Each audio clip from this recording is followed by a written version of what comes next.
Bonjour à tous, bienvenue sur Ma vie d'entrepreneur, le podcast des ambitieux et ambitieuses. Je suis Tendresse Benissa, fondatrice de My Partners, une agence qui accompagne les entrepreneurs et les porteurs de projets et les permet tout simplement de lancer et développer une activité viable.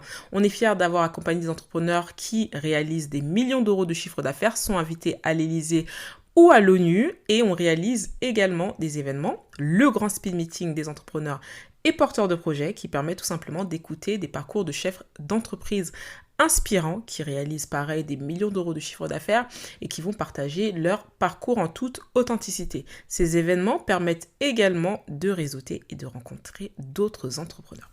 Alors, bienvenue dans doubler ses ventes et vendre en automatique grâce aux réseaux sociaux. Pourquoi j'ai décidé de faire ce podcast? C'est parce que je me rends compte que les entrepreneurs ne se rendent pas compte de la puissance des réseaux sociaux. J'ai l'impression qu'ils minimisent un peu, et moi, c'est à cause ou grâce à la puissance des réseaux sociaux, je dirais plutôt grâce, que je me suis rendu compte qu'en fait, aujourd'hui, lancer et développer une entreprise, je vous assure que c'est à la portée de tout le monde. Parce que avant, là où tu devais hypothéquer ta maison et compagnie pour pouvoir lancer ta boîte, ça demandait des fonds incroyables. Aujourd'hui, tu ouvres une page Instagram, Facebook et tu arrives à trouver des clients. Et en plus, ce qui est incroyable dans tout ça, c'est que le digital permet de pouvoir en fait avoir une vision très claire des statistiques. C'est plus comme la télé où là effectivement tu montes ta publicité à des gens même qui en ont rien à fiche, on va dire ça comme ça. Les réseaux sociaux, l'avantage, et le digital au sens large, c'est que tu peux cibler exactement ton client, celui qui doit voir ta publicité, et tu vas avoir des statistiques très précises. Comme sur ton site internet avec Google Analytics, où là tu vas savoir qui clique, où est-ce qu'il clique, quand il clique, combien de temps il passe sur chaque page, etc. Les réseaux sociaux, c'est la même chose. Tu as des statistiques vraiment très précises. Sauf que le problème, c'est que les gens n'ont pas les compétences, n'ont pas les connaissances, et ils passent à côté d'une ribambelle, de beaucoup d'informations, et ça, franchement, c'est très dommage. Dans ce podcast, je vais vous donner vraiment beaucoup de conseils. En tout, j'en ai listé 9 qui vont vous permettre vraiment de pouvoir tout mettre à plat au niveau de vos réseaux sociaux et de pouvoir du coup attirer des clients très régulièrement et en automatique. Alors, déjà, je vais commencer par des basiques. On va commencer tout doucement, on s'échauffe. C'est un peu comme au sport. Le grand 1, c'est le design, l'esthétique. Pourquoi je dis ça ? J'ai beaucoup de clients, je regarde et je leur demande, est-ce que vous avez une charte graphique ?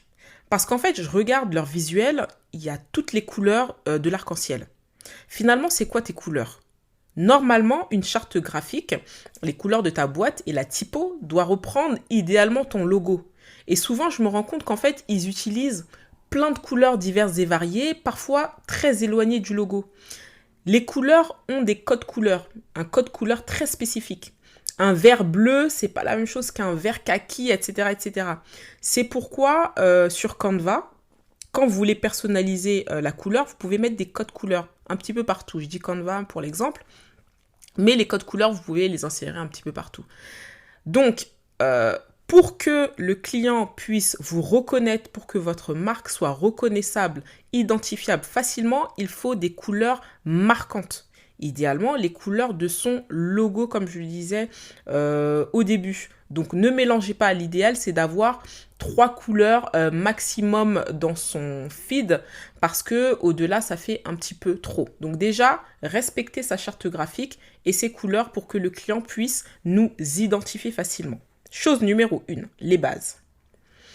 Deuxième chose, pouvoir apporter de la valeur à sa clientèle ou du moins à ses prospects. Parce que les gens qui appuient sur le bouton s'abonner, c'est des prospects. Vous pouvez les transformer en futurs clients.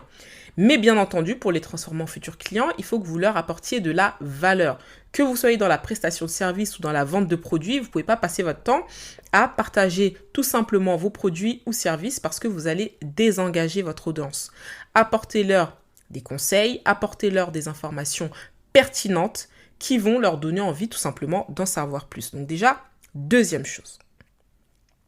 Troisième chose, c'est la fréquence et les types de posts que vous allez tout simplement partager sur vos réseaux sociaux. Alors, la fréquence, l'idéal, tous les jours, des posts. Maintenant, si vraiment vous êtes très short, etc., au moins 3 posts par semaine. Les stories, par contre, ça doit être quotidien. Donc déjà, la fréquence, c'est ça. Après, vous pouvez vérifier dans vos statistiques, est-ce que je dois publier plutôt à 9 heures, est-ce que plutôt à midi, est-ce que plutôt tel et tel jour, etc. Dans la moyenne, on est plutôt autour de 8 heures, 9 heures, midi ou 18 heures pour les horaires de publication. Donc ça, c'est des moyennes où il y a une forte audience sur les réseaux sociaux. Maintenant, après, tout dépend de vos statistiques à vous. Donc, n'hésitez pas à aller tout simplement dans les statistiques de vos réseaux sociaux.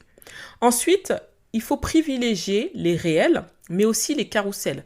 Les carousels, c'est plusieurs photos, les uns à la suite des autres. C'est ça qu'on appelle les carousels, ou plusieurs posts les uns à la suite des autres. C'est-à-dire, je swipe et j'ai la suite. Donc, n'oubliez surtout pas d'utiliser plutôt ces deux types de contenus. Parce qu'ils sont valorisés par le réseau social Instagram notamment, plutôt que les posts statiques. Maintenant, pour tout ce qui est TikTok, on est bien entendu plus dans les réels, quoi, les vidéos courtes, avec de la musique, avec du contenu qui passe et qui défile rapidement, d'accord, dans le réel, parce que ça attire l'attention des gens. Ou sinon, le deuxième contenu qui marche aussi très bien sur TikTok, ça va être le contenu un petit peu face cam, où vous allez donner une information qui va être pertinente et vous allez donc forcément donner envie à votre futur client, hein, le prospect, de s'abonner à votre compte. Alors déjà, ça c'est une chose. Pensez aussi à utiliser des musiques tendances. Allez sur Google, vous tapez tout simplement musique tendance TikTok 2023 et vous allez avoir les musiques à utiliser, que ce soit dans vos réels sur Instagram ou sur TikTok. Moi personnellement, je fais pas trop de réels sur Facebook parce que les réels, ça marche pas hyper bien. Moi, ce que je fais généralement, c'est que je reposte tout simplement sur Facebook les contenus que j'ai mis sur Instagram. Je me prends pas trop la tête. Mais c'est vrai que là où je vais apporter beaucoup de valeur, ça va être sur TikTok et sur Instagram. Généralement, sur Instagram, je vais partager les carousels et sur TikTok, je vais reprendre les carousels mais en format vidéo face cam où je vais donc finalement, entre guillemets, redire ce que j'ai dit dans le carrousel mais face cam. D'accord? Donc, Instagram, je privilégie souvent les carousels et un petit peu les réels. Et TikTok, vraiment, je privilégie à fond les réels. Et d'ailleurs, en 2 mois de contenu, vraiment très régulier, j'ai réussi à passer la barre des 7000 followers sur TikTok. Donc vraiment, TikTok, c'est la régularité, des vidéos vraiment très pertinentes, des conseils vraiment très pertinents. L'idéal. Ensuite, petite chose, moi, je suis pour partager du lifestyle. Parce que c'est vrai que quand vous allez partager du lifestyle en story, ça va attirer beaucoup plus facilement des clients en fait. Les gens vont s'intéresser, vont regarder, etc. Parce que ça humanise. Moi, je dis toujours, partagez un peu de vous, partagez votre quotidien, etc. Le quotidien, ça ne veut pas forcément dire je dois montrer mon mari, je dois montrer mes enfants, je dois montrer toutes mes activités, je dois montrer tout ce que je fais dans la journée. Non, parce que de toutes les façons, vous décidez ce que les gens doivent voir. Mais le quotidien, ça peut être par exemple partager votre organisation, comment vous gérez votre vie de chef d'entreprise et en même temps peut-être votre vie de maman, etc. sans qu'on ait à rentrer forcément dans le détail. C'est important de partager un petit peu du lifestyle parce que vous allez vous rendre compte que vous allez avoir beaucoup de vues dans vos stories. Et l'important, c'est que les gens voient quotidiennement vos stories pour ne pas vous oublier. Parce que à force en fait de vous voir, déjà vos stories vont apparaître en tout premier. Donc, vous allez être toujours dans le fil d'actualité de la personne. Mais surtout, c'est que la personne ne vous oublie pas et va aller régulièrement sur votre compte Instagram ou TikTok ou peu importe pour regarder en fait un petit peu les news, ce que vous avez publié, qu'il a peut-être manqué, etc. Donc, c'est pourquoi c'est important de faire vraiment des stories quotidiennement. C'est pour rester dans l'esprit du consommateur. N'oubliez pas, en marketing, quand on arrête de communiquer, c'est prouvé, on perd 50% de son chiffre d'affaires. Donc, voilà. Essayez d'être...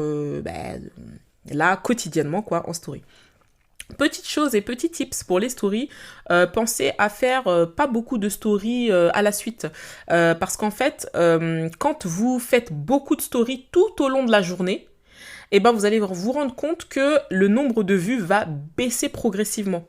Alors que quand vous faites 4-5 stories à la suite, enchaînées, vous allez vous rendre compte que vous allez avoir beaucoup de vues. Moi, c'est ce qui m'est arrivé. Je me rendais compte que sur certaines stories, j'avais des 6 000, 10 000 vues. Et ensuite, après, quand j'en faisais trop, parfois même, je tombais à 1000. Parfois même, une fois, je suis tombée à 200 vues. C'était une catastrophe. Et j'ai arrêté. Et du coup, maintenant, je fais que un tout petit peu de story. Et puis, vraiment, ça permet de conserver un nombre de vues très régulier de ces stories. Donc ça, je vous le conseille. N'enchaînez pas tout au long de la journée. Vous avez publié des stories. Attendez le lendemain, donc attendez 24 heures après que la story que vous avez fait précédemment, en tout cas les 4-5 stories que vous avez fait précédemment, disparaissent pour en republier de nouvelles. Vous allez voir, ça va augmenter la visibilité de vos stories. Point numéro 4, si vous me suivez bien, c'est ne pas compter que sur l'organique. Le problème des entrepreneurs, c'est qu'ils comptent que sur l'organique, c'est-à-dire que sur la publicité, enfin, comment je veux dire, que sur le gratuit en fait. Ils vont sur Instagram, sur TikTok, etc. Ils se disent, c'est gratuit, ça me suffit, je vais gagner des followers comme ça. Sauf que le problème, comme je le disais dans les précédents podcasts, c'est que ces plateformes ont changé et ont évolué et nécessitent malheureusement, surtout pour Facebook et Instagram, de faire des publicités pour être visibles. Les publicités, c'est mon canal d'acquisition numéro 1. Alors, moi, généralement, les réseaux sociaux, ça reste mon canal d'acquisition numéro 1, comme je le disais en début de podcast. Mais les publicités, c'est ce que je fais tout le temps. Systématiquement, je fais des publicités. Et ça me ramène des clients en automatique. Mais le truc avec les publicités, c'est que c'est traître. Vous pouvez en faire et puis vous rendre compte, en fait, ça ne fonctionne pas. Pourquoi ? Parce que les gens le font mal. Moi, j'ai énormément de personnes en accompagnement qui me disent « Ouais, ça fonctionne pas. Ouais, ça marche pas. » Mais moi, je sais que ça marche parce que je le fais et ça me ramène des clients tout le temps en automatique. En plus, quand j'étais dans les cosmétiques avant, j'avais eu 3000 clientes après seulement 1 an et demi d'activité qui venaient de partout dans le monde, Ukraine, Canada, Pays-Bas, etc., grâce à la publicité, tout simplement. Et j'avais comme ça plus de 3000 clientes qui commandaient régulièrement. Donc moi, la publicité, en fait, je l'utilise depuis 2015. Ça fait très longtemps que j'utilise la publicité, donc je sais que ça fonctionne. Mais le problème, c'est le manque de compétences des entrepreneurs. Ils ne savent pas faire. Et petite chose d'ailleurs, petit aparté, en ce moment, du 25 septembre jusqu'au 17 octobre, je propose une formation exclusive sur les réseaux sociaux qui vous explique comment avoir des réseaux sociaux qui vont être attractifs parce que vous pouvez faire toutes les publicités que vous voulez, mais si ce n'est pas attractif, le client ne va pas acheter. Ça, c'est clair et net. Et aussi, je vous explique étape par étape comment faire des bonnes publicités, des publicités stratégiques, quel type de post, quel type de ciblage, quel type de vidéo, etc. Je vous donne tous les tips parce qu'il ne faut pas oublier que les gens mettent 3 secondes sur une publicité pour s'arrêter. Le temps de décision est de 3 secondes. Si la publicité elle n'est pas assez attractive, ils vont défiler. Et l'objectif justement, c'est de faire en sorte que le client potentiel s'arrête sur la publicité, découvre mon compte et achète mon produit. Et ça, c'est vraiment possible. Je vous assure que la publicité, c'est une bénédiction. C'est pour ça que je dis toujours aux gens, mais pourquoi vous ne lancez pas de boîte ? Pourquoi vous ne lancez pas de business ? Parce qu'aujourd'hui, c'est tellement facile. Alors, facile, on s'entend, hein ? Lancer une boîte, c'est pas évident. C'est beaucoup de challenge. Mais ce que je veux dire par là, c'est tellement plus facile qu'avant. Les publicités, c'est une bénédiction. Tu peux cibler tes coachs sportifs, tu peux cibler des personnes qui veulent perdre du poids. Moi, je suis dans l'entrepreneuriat, je cible des personnes qui s'intéressent à l'entrepreneuriat pour qu'ils voient mes publicités. Tes coachs en développement personnel, tu vas cibler des personnes intéressées par tout ce qui est développement personnel. Vraiment, c'est top du top les publicités, mais malheureusement, il faut connaître et il faut maîtriser l'outil. Et c'est le manque de connaissances et de compétences qui est fatal pour les entrepreneurs très souvent. Alors, du coup, le point 5... Ah oui, d'ailleurs, petite chose, pensez aussi à Facebook Marketplace. Je vous en parlerai aussi dans la formation. Parce que Facebook Marketplace, moi, j'ai vendu... Vous savez que je vends des téléphones en ce moment, en parallèle de mon activité de formation. Et j'en ai vendu plus de 300 en seulement 1 mois grâce à Facebook Marketplace. Donc, pour ceux qui vendent des produits un peu mainstream, vraiment, Facebook Marketplace, c'est le top. Je vous le recommande. Ensuite, le point 5, c'est ne pas oublier TikTok, parce que TikTok, ça ramène de la visibilité et vous pouvez gagner tellement de visibilité et de followers rapidement qui ensuite vont se rendre sur vos comptes Instagram surtout et ensuite Facebook. Donc surtout ne pas oublier TikTok, c'est vraiment un gros générateur de visibilité. Facilement, n'oubliez pas, hein, c'est un outil qui fonctionne super bien en organique, c'est-à-dire sans avoir à faire de publicité, mais les publicités vous permettent du coup d'aller 2 fois, 5 fois, 10 fois plus loin. Moi, via une seule publicité, j'avais gagné plus de 1000 followers en quelques jours, hein. Là je vous parle d'un truc, j'ai boosté ça en 4 jours, 4-5 jours maximum. Donc vraiment les publicités sur TikTok, allez-y. Et TikTok tout court d'ailleurs, allez-y parce que vraiment c'est très générateur en termes de visibilité. Et ensuite après, la conversion arrive une fois qu'ils se sont rendus sur votre compte Instagram. Ensuite, point 6, ne pas hésiter à utiliser les questions et les affirmations quand vous faites des posts. Par exemple, commencez par comment perdre du poids rapidement. Ça va faire en sorte que les gens vont s'arrêter sur votre publication. Pensez à des affirmations. Voici comment perdre du poids rapidement. Voilà, ça aussi, ça éveille la curiosité. Pensez aussi aux mèmes. Les mèmes, ça fait en sorte que les gens s'arrêtent. Les mèmes, vous savez, c'est un petit peu les petits trucs drôles, les petites photos ou vidéos drôles qui disent ta tête quand ton boss vient te dire telle et telle chose. Voilà, c'est des petits trucs un peu drôles, un peu punchy, un peu sympa. N'oubliez pas, vous êtes sur les réseaux sociaux pour créer de l'émotion. Donc que ce soit par le rire, par le stress, par n'importe quoi, il faut créer de l'émotion. C'est comme ça qu'on ne vous oublie pas. Ensuite, point 7, c'est... alors ça, c'est plutôt un truc à ne pas faire, c'est publier au jour le jour. C'est une erreur. Moi, je vous recommande de tenir un fichier. Idéalement, où vous faites mois par mois, janvier, février, mars, avril, mai, juin. Et vous mettez mois par mois toutes les idées de contenu que vous avez. Tout simplement. Ne vous cassez pas la tête à faire des trucs, à faire un calendrier éditorial hyper chronophage. Ça, c'est le travail du community manager. Vous, c'est pas votre taf. Ou sinon, au pire des cas, ce que vous pouvez faire, vous pouvez tout simplement lister toutes vos idées. Et ensuite, après, vous dire, ok, bon, bah ça sera plus pour le mois de janvier, pour le mois de février et pour le mois de mars. Déjà, si vous faites déjà 3 mois, c'est déjà bien. Même 1 mois déjà, 1 mois, 2 mois déjà, c'est très bien. Mais quoi qu'il en soit, ne faites pas quelque chose non plus qui va vous prendre trop de temps. Parce que quoi qu'il en soit, essayez peut-être chaque semaine de préparer tous les posts de la semaine suivante. Donc, vous listez tous les contenus, toutes les idées que vous avez. Vous les déterminez par mois. Et ensuite, une fois par semaine, vous préparez les posts de la semaine suivante. Voilà. Ne vous donnez pas plus de taf que ça. Voilà, le reste, le truc très spécifique, etc., c'est pour les community managers. Moi, pourtant, j'ai mon frère qui s'occupe de mes réseaux sociaux et je lui ai jamais demandé de me faire un calendrier éditorial, quoi. C'est prise de tête. Vous cassez vraiment pas la tête avec ça. Ensuite, après, n'oubliez pas aussi, il y a des outils qui permettent de programmer les posts. Il y a Buffer et il y a Hootsuite. Sinon, vous avez aussi sur le Business Manager la possibilité de programmer vos posts. Voilà. Autre chose, le point 8, c'est éviter, mais ça c'est mon avis, les messages automatiques. J'arrive sur votre compte, je m'abonne, j'ai un message automatique. Moi, je trouve ça choquant. Personnellement, ça me donne pas envie de poursuivre. Je trouve que ça fait trop prospection. Et d'ailleurs, pareil, hein, quand je vais sur un site web, j'ai tout de suite un gros pop-up. Ça me choque et ça m'énerve. Je préfère un bandeau quand je suis sur le site, qui est tout en haut du site ou au milieu ou peu importe. Mais un truc comme ça, un gros pop-up, là, ça me stresse. Donc moi, franchement, c'est un truc que je vous recommande pas du tout.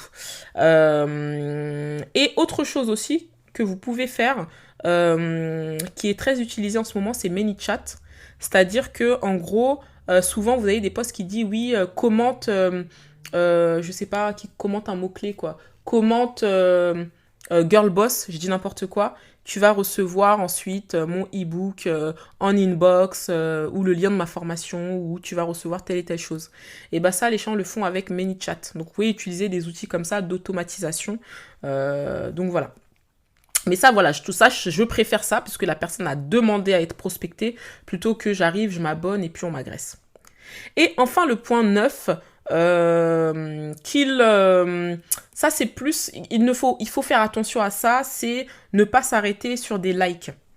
D'accord? Pourquoi? Parce que moi j'ai beaucoup d'entrepreneurs qui me disent oui, pardon, excusez-moi, j'ai publié un post, j'ai pas eu assez de likes, j'ai pas eu assez de vues, j'ai pas eu assez de ceci, j'ai pas eu assez de cela. Alors c'est plutôt les likes, hein. J'ai pas eu assez de likes. Mais vous inquiétez pas, hein. Il faut savoir une chose, c'est pas parce que les gens ne likent pas qu'ils ne voient pas, hein. Je rappelle que les réseaux sociaux, c'est devenu comme la télé, hein. C'est-à-dire que les gens défilent, scroll et sont juste spectateurs. Et à un moment donné, d'ailleurs, Instagram avait testé le fait de faire en sorte que les likes, le nombre de likes sur une publication ne soit plus du tout visible, que ce soit automatiquement plus visible. Ils ont abandonné le truc finalement. Donc ne vous inquiétez pas, ne vous dites pas oh là là, j'ai pas eu assez de likes, donc les gens n'ont pas vu. Les gens voient, les gens aiment, les gens apprécient votre travail et les gens peuvent vous contacter. Donc n'hésitez surtout pas tout simplement à utiliser, à ne pas vous laisser frustrer par le nombre de likes, voilà, tout simplement. Donc je vous ai donné beaucoup de choses, beaucoup d'informations, c'était très long, c'était très riche, mais faites attention à tous ces éléments-là, ne faites pas ces erreurs-là. Et puis voilà, en tout cas, n'hésitez pas à prendre la formation que je viens de lancer, disponible du 25 septembre au 17 octobre. Ce sera une formation exclusive. Ensuite, après, ce sera terminé. Elle sera plus du tout disponible. Donc, n'hésitez pas à l'acheter parce que vraiment, elle va vous donner énormément de tips, énormément de conseils qui va vous permettre étape par étape de booster votre activité en cette fin 2023. Et surtout, voilà, n'attendez pas parce que c'est limité dans le temps. Et ensuite, il y aura tout simplement plus cette offre du tout et pour un tarif exceptionnel de 249 €. Donc vraiment, profitez-en. Profitez-en pour l'acheter. Vous avez toutes les informations sur mon compte Instagram, ma vie d'entrepreneur. Et puis voilà, en tout cas, j'espère que ce podcast vous aura été utile et vous aura permis d'avoir plein de conseils. N'oubliez pas, c'est le manque de connaissances et de compétences qui fait que vous stagnez. Donc, n'hésitez pas à prendre cette formation, elle va être très très très riche. Merci beaucoup d'avoir écouté ce podcast. En tous les cas, je vous souhaite une très bonne journée ou soirée en fonction du moment où vous allez l'écouter. Et puis, je vous dis à très vite. C'était Tendresse Bonissa, accompagnement à la création et développement de l'entreprise. À bientôt.